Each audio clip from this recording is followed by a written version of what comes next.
தீவிரவாதிகள் வந்து இங்கே தாக்கல் பண்ணியிருந்தாங்கன்னா அந்த தீவிரவாதி கும்பலத்தை நம்ம அழிக்கணும். அதை விட்டுட்டு இதுக்காக போய் ஒரு வார் எடுக்கணும், ஒரு போர் தொடுக்கணும் என்பது ஒரு சரியான செயல்பாடாக நமக்கு தெரியவில்லை. இராணுவ உடையோடு எப்படி உள்ளே வந்தாங்க, அதெல்லாம் இப்போ பார்க்கவே இல்லையா? ராணுவ அதிகாரிகள் அந்த நேரத்தில் பாதுகாப்புல இல்லை அப்படிங்கிறது எல்லாரும் எங்க லீவ் போட்டு போயிட்டாங்களா? 24 ஹவர்ஸ் ராணுவம் வேலை பார்க்கணும்லங்க. உள்ளே வர்ற வரைக்கும் நீ என்ன பண்ண, எனக்கு அதான டவுட்டாக இருக்கு.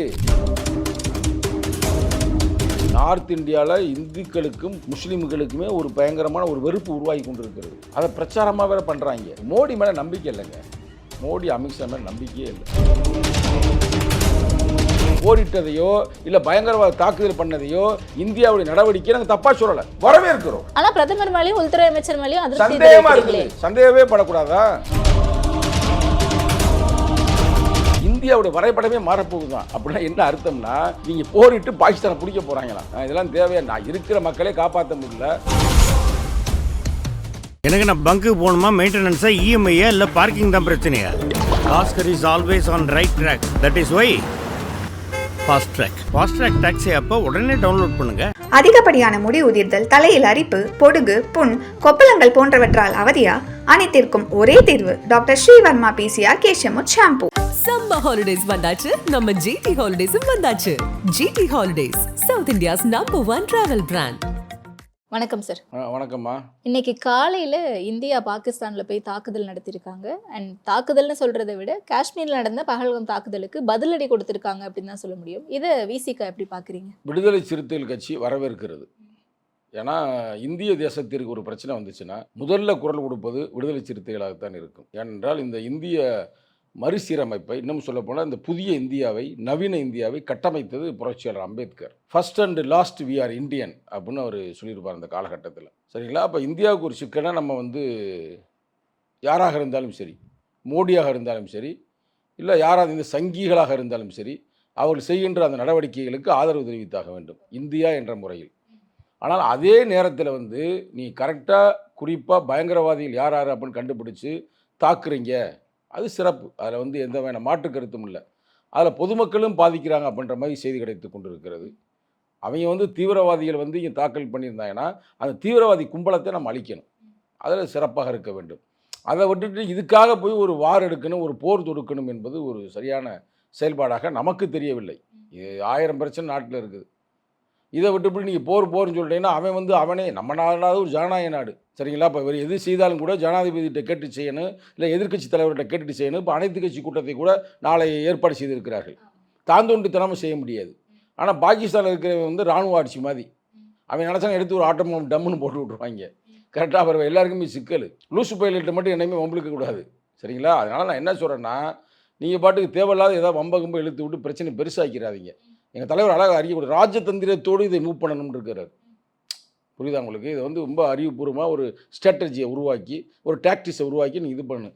இதை விட்டு இப்படி சும்மா வந்து 56 இன்ச்சு நான் தான் பெரிய ஆள் அப்படி இப்படின்னு தேவையில்லா வம்புகளை இழுத்துடக்கூடாது. அவர் செய்கிற பார்த்தா வம்பு மாதிரியும் தெரியுது. ஏன்னா இதுல என்ன வம்பு தெரியுது? இந்திய ராணுவம் வந்து இதுல சரியா செயல்பட்டுக்கிட்டு இருக்காங்க, அரசும் சரியா செயல்படுறாங்க அப்படின்னு எல்லாருமே பேசுறாங்க. எதிர்கட்சி உட்பட ஆதரவு தான் தெரிவிச்சிருக்காங்க. ஒரு சின்ன ஒரு டவுட்டு தான், பெரிய டவுட்டு சொல்ல முடியாது. ஒரு டவுட்டு ஜனநாயகத்தை நம்ம சொல்லித்தானே ஆகணும். என்னென்னா, இப்போ இந்த ஆர்எஸ்எஸ் இருக்குது தெரியுமா உங்களுக்கு? அது வந்து இப்போ 100ஆண்டு விழாவை கொண்டாட போகிறாங்க வர செப்டம்பரோட. அந்த காலகட்டத்தில் அவருடைய மெயின் செயல் திட்டமே என்னன்னா, ஆர்எஸ்எஸ்ஸுடைய மெயின் செயல் திட்டம் அதை படித்தாள் நான் முழுசாக. அவங்களுடைய புத்தகம் வந்து பஞ்சாப் தாட்ஸ், டாக்டர் ஹோல்வாட்கர் எழுதின புத்தகம். அதில் மெயினாக என்ன சொல்கிறாங்கன்னா, இந்தியாவை இந்து ராஷ்டிரமாக உருவாக்க நம்ம எவ்வளோ முயற்சித்தோம், ஆனால் முடியலை. அம்பேத்கர்னு ஒரு தெரிஞ்சுக்கிட்டு பெரிய சிக்கலை கொடுக்குறாரு. மகாத்மா காந்தி சிக்கலை கொடுக்குறாரு. அந்த காலத்தில் நெறியாளர் அவர்களே, டாக்டர் ஹெட்கவரே சொல்லியிருக்கிறார் நான் சொல்கிற கருத்துக்கெல்லாம். அதனால் வந்து இப்போ இல்லாட்டினாலும் வருங்காலத்திலேயாவது நீ ஆக்கிருங்கடா, இந்தியாவை இந்து ராஷ்டிரியமாக உருவாக்குங்கள் அப்படின்னு ஆசைப்பட்டாங்க. அந்த வகையில் வந்து நீ இந்தியாவை இந்து ராஷ்டிரியமாக வருகின்ற 100ஆண்டு விழா கொண்டாடுகின்ற அந்த தருணத்தில் வருகின்ற செப்டம்பர் மாதம் இதை உருவாக்க வேண்டும் என்று அவர்கள் செயல் திட்டத்தில் இருக்கிறார்கள். இது ஆர்எஸ்எஸ் உடைய மறைமுக செயல் திட்டம். அவங்க கோட்பாடே அதாங்க.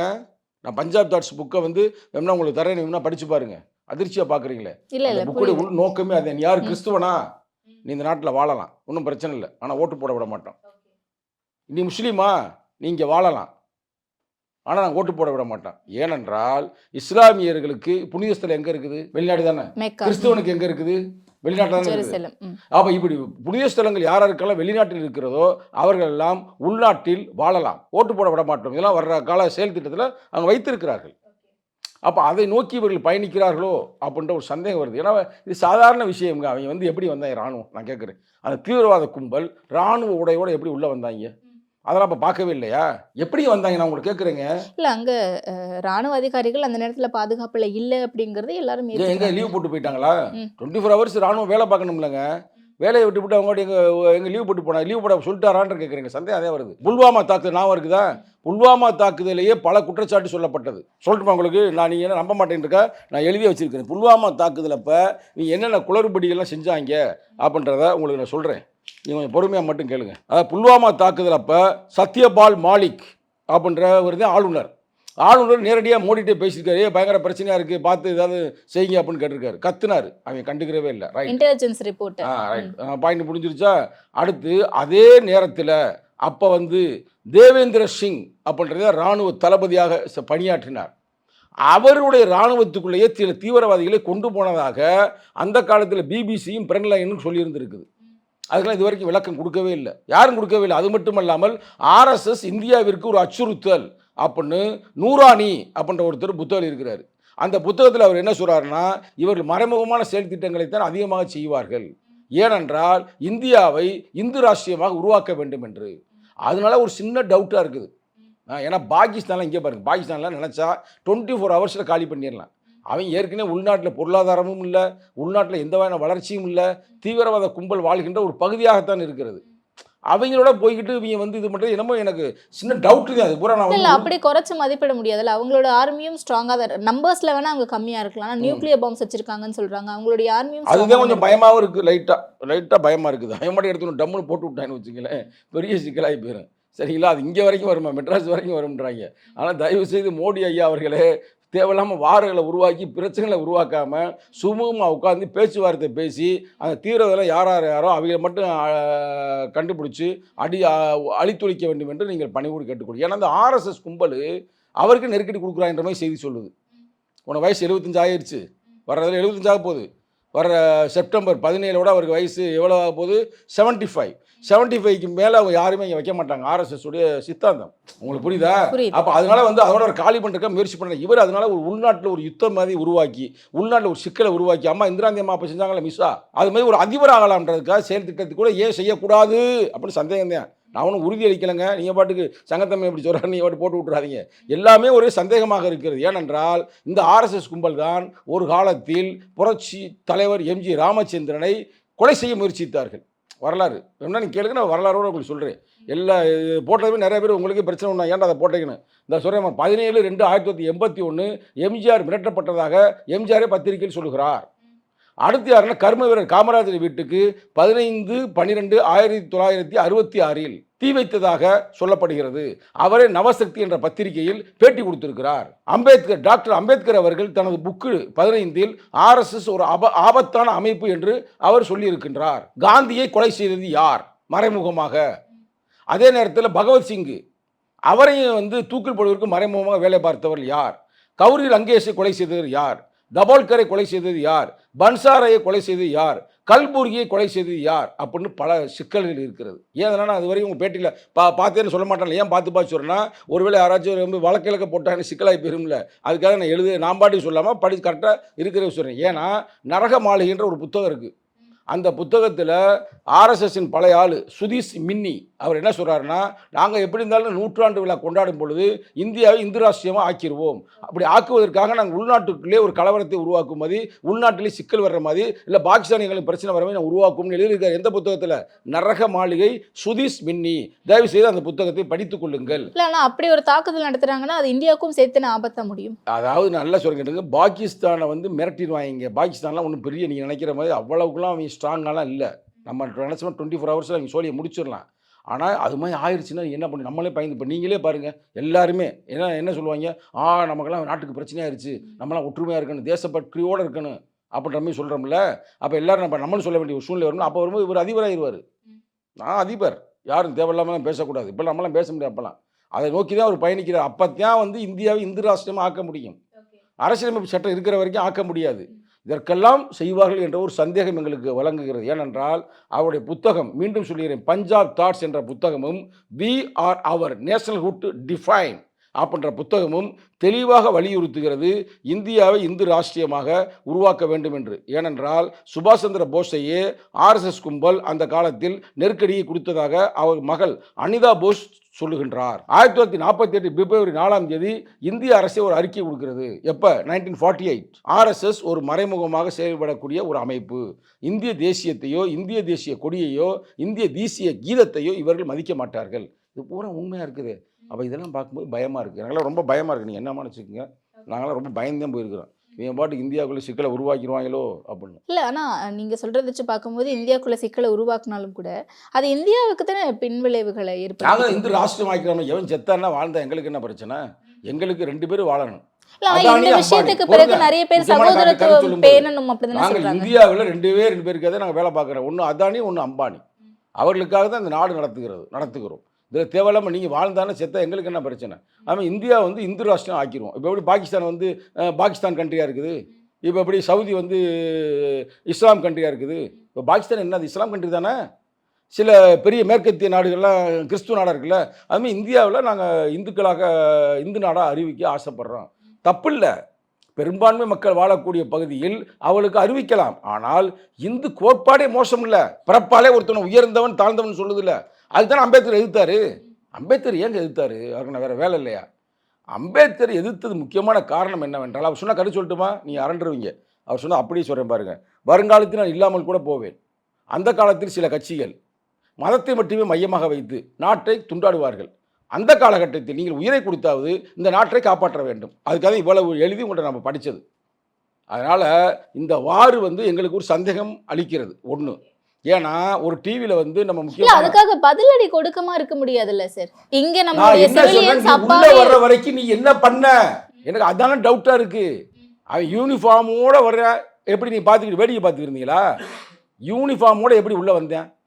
என்னோட கேள்வி அந்த கேள்வி தான். அதுக்கு யாரும் பயிர் திறந்தாங்களா? ஏன்னா முன்னாடி பழைய தாக்குதல், புல்வாமா தாக்குதல் சந்தேகம் அளிக்குதுல, அந்த சந்தேகத்தில் தான் நான் பேசுகிறேன். வேற ஒன்று நான் பாட்டுக்கு ஏட்டி பூட்டியாக பேசணும் விரும்பல. அந்த சந்தேகம் எனக்கு இருக்கிறது. சந்தேகத்தை எனக்கு மட்டுமல்ல, இந்தியாவில் இருக்கிற அனைத்து மக்களுக்குமே இருக்கிறது. இப்போ ஆர்எஸ்எஸ் 100ஆண்டு விழா கொண்டாடாமல் இருந்தால் நம்ம அதை பற்றி பெருசாக பேச போகிறது இல்லைங்க. அது வரனால தான் ஒரு பயத்தை நான் சொல்கிறேன். நான் இதுதான் அப்படின்னு உறுதியாகவும் இறுதியாகவும் சொல்லலை.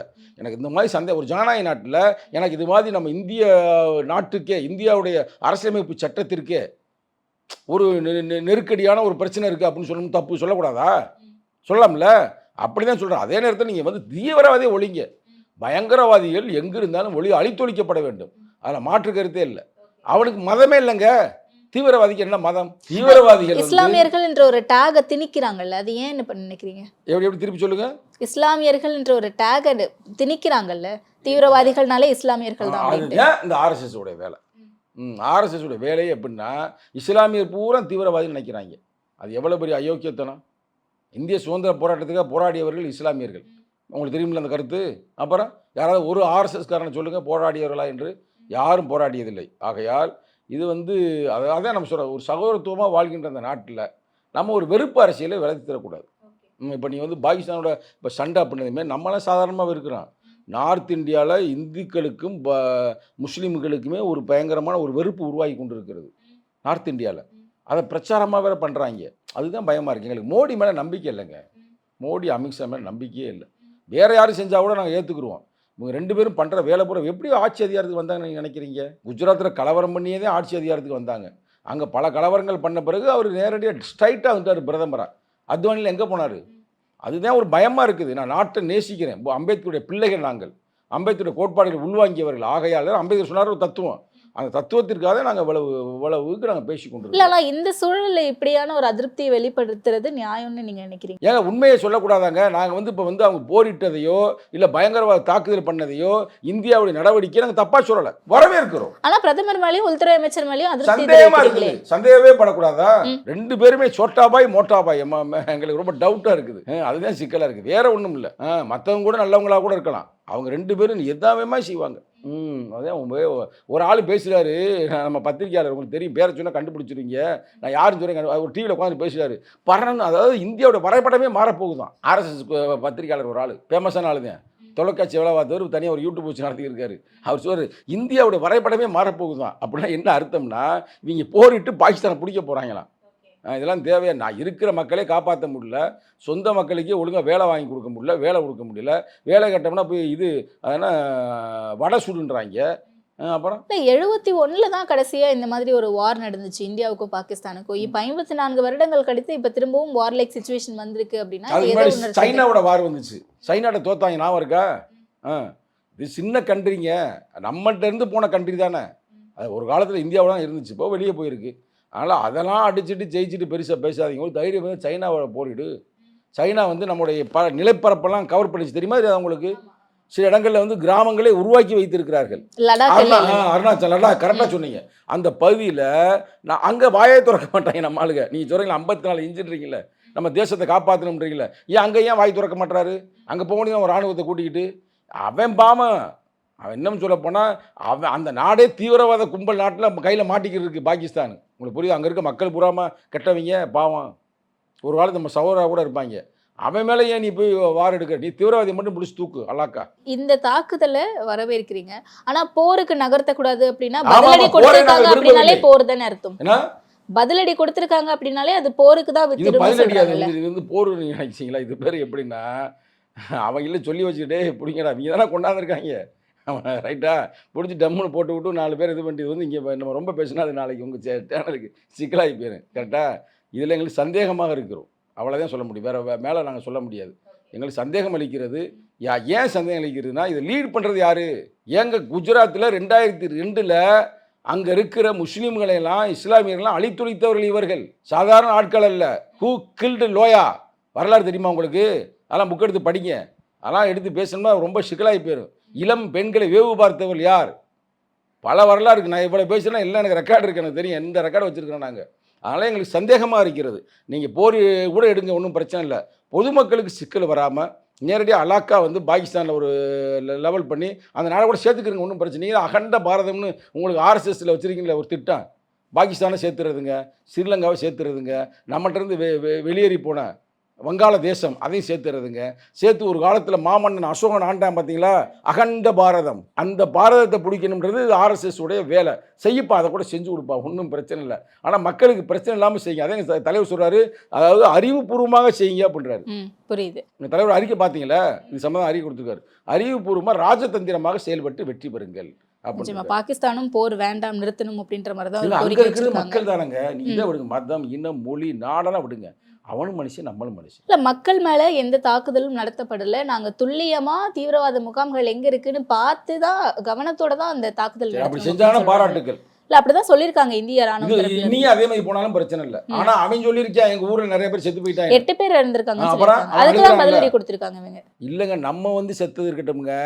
அது பாகிஸ்தான் ராணுவம் 8 பேர் இறந்திருக்காங்கன்னு அவங்க சொல்றாங்க இன்னைக்கு நடந்த தாக்குதல்ல. ஆனா நம்ம இந்திய ராணுவம் பதிலடி கொடுத்துட்டாங்க. மக்கள் மேல, குடிமக்கள் மேல எந்த ஒரு நடவடிக்கையும் எடுக்காத மாதிரி நாங்க வந்து பார்த்து துல்லியமா தான் இந்த தாக்குதல் நடத்திருக்கோம் அப்படின்னு. சரி, அதே மாதிரி இருந்தா நல்லது. ஏன்னா ராணுவ ரகசியங்கள், ராணுவ பிரச்சனை ரொம்ப பேசக்கூடாது. நாளைக்கு நம்மளை தூக்கி உள்ள போட்டுருவாங்க. கரெக்டா? அதனால ஒரு அளவோட எங்களுக்கு சந்தேகமாக இருக்கிறது. புரியுது. அதுதான் நீங்க சொன்ன மாதிரி போர் வேண்டாம் அப்படிங்கிறது தான் பாகிஸ்தானும் இப்ப போர் வேண்டாம்ன்றது நான் மட்டும் சொல்லுங்க, உலகமே அதுதாங்க சொல்லுது. இல்ல, பாகிஸ்தானுமே இப்ப சொல்லியிருக்காங்க. பாகிஸ்தான் மட்டும் இல்லைங்க, நம்ம நாட்டில் நீங்க ஒன்றும் சர்வே எடுக்க, வெளியே போய் கேளுங்க, யாரும் போற விரும்பலை. சங்கி பயிலுங்க மட்டும்தான் சொல்றாங்க, போய் சண்டை போடு சண்டை போடு சண்டை போடுன்னு. இழிச்சவாயம் கிடைச்சா நமக்கு சண்டையை போடுங்க. இல்ல, ஒத்திகையெல்லாம் பார்க்கணும்னு சொல்லியிருந்தாங்களே. இன்னைக்கெல்லாம் ஒத்திகை நடக்குது. இப்போ இன்னைக்கு தானே 7ஆம் தேதி ஒத்திகை சென்னையில். ஓகே, ஸோ நிச்சயமா நம்ம அதை பொறுத்திருந்து அடுத்தடுத்த நேர்காணல் இன்னும் விரிவாக பேசுவோம். தொடர்ந்து பேசும் நேரத்திற்கு நன்றி, வணக்கம். எனக்கு நான் பங்கு போகணுமா, மெயின்டெனன்ஸா, இஎம்ஐயா, இல்லை பார்க்கிங் தான் பிரச்சனையா? Oscar is always on right track. That is why fast track. Fast track taxi அப்போ உடனே டவுன்லோட் பண்ணுங்க. அதிகப்படியான முடி உதிர்தல், தலையில் அரிப்பு, பொடுகு, புண், கொப்பளங்கள் போன்றவற்றால் அவதியா? அனைத்திற்கும் ஒரே தீர்வு டாக்டர் ஸ்ரீவர்மா பிசிஆர் கேஷியமுத் ஷாம்பு. சம்மர் ஹாலிடேஸ் வந்தாச்சு, நம்ம ஜிடி ஹாலிடேஸும் வந்தாச்சு. GT holidays, south India's number 1 travel brand.